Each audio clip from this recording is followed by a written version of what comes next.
നമസ്കാരം. ജ്യോതിർദർശനത്തിലേക്ക് എല്ലാവർക്കും സ്വാഗതം. 2026 ഓഗസ്റ്റ് മാസം 16 തീയതി മുതൽക്ക് 22 തീയതി വരെ, ഞായർ മുതൽക്ക് 22 ശനിയാഴ്ച വരെയുള്ള ഒരാഴ്ചക്കാലത്തെ എല്ലാ രാശിക്കാരുടെയും, മേഷാദി എല്ലാ രാശിയുടെയും 12 രാശിയുടെയും സാമാന്യ ഫല നിരൂപണം നടത്തുകയാണ്. നമുക്കാദ്യം മേടം രാശിയുടെ ഫല നിരൂപണത്തിലേക്ക് പോകാം.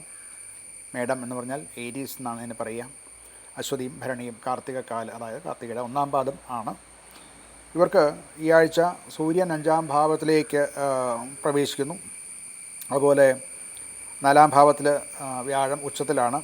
ഇവരുടെ ഒരു ആത്മവിശ്വാസമൊക്കെ വളരെ കൂടുന്ന ഒരു സമയമാണ്. ഉദ്യോഗസ്ഥന്മാരിൽ നിന്നൊക്കെ ഇവർക്ക് വലിയ വിശ്വാസം ഇവർക്ക് വിശ്വാസം ജനിപ്പിക്കാൻ സാധിക്കും.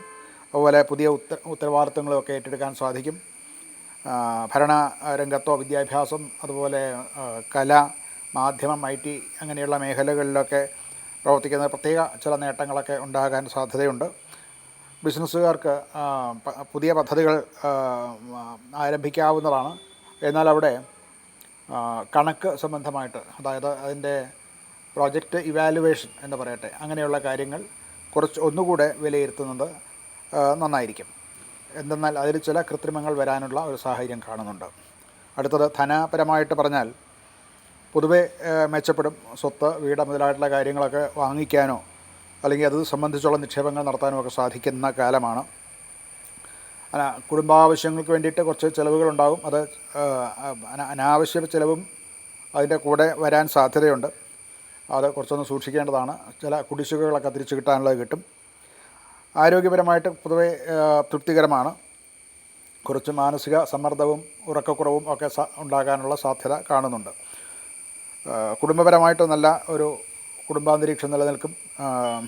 മക്കളുടെ വിദ്യാഭ്യാസം അല്ലെങ്കിൽ അവരുടെ നേട്ടങ്ങൾ, പരീക്ഷാ നേട്ടങ്ങൾ, വിജയങ്ങളൊക്കെ കേൾക്കാൻ സാധിക്കും. അതുകൊണ്ടുള്ള ഒരു അഭിമാനം ഉണ്ടാകാനും ഒക്കെ സാധ്യത കാണുന്നുണ്ട്. മാതാപിതാക്കളുടെയും മറ്റുമൊക്കെ ഒരു ഉപദേശങ്ങൾക്കും ഒക്കെ പ്രാധാന്യം കൊടുക്കേണ്ടതുണ്ട്. അതായത് അവരുടെ വാക്ക് കേൾക്കാതെ ഗൃഹം സംബന്ധിച്ചോ ഒക്കെയുള്ള കാര്യങ്ങൾ തീരുമാനമെടുക്കാൻ പാടില്ല. എന്തെന്നാൽ അങ്ങനെ ചില ദോഷങ്ങൾ വരാനുള്ള സാധ്യത കൂടെ ഇവിടെ കാണുന്നുണ്ട്.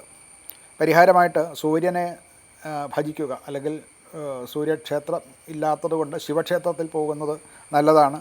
അതുപോലെ സൂര്യൻ്റെ മന്ത്രങ്ങൾ, ആദിത്യ ഹൃദയം മുതലായിട്ടുള്ള മന്ത്രങ്ങൾ ജപിക്കുക, ഇതൊക്കെയും ശിവക്ഷേത്രത്തിൽ അഭിഷേകം നടത്തുക മുതലായിട്ടുള്ള കാര്യങ്ങളൊക്കെ വളരെ ഗുണപ്രദമാണ്.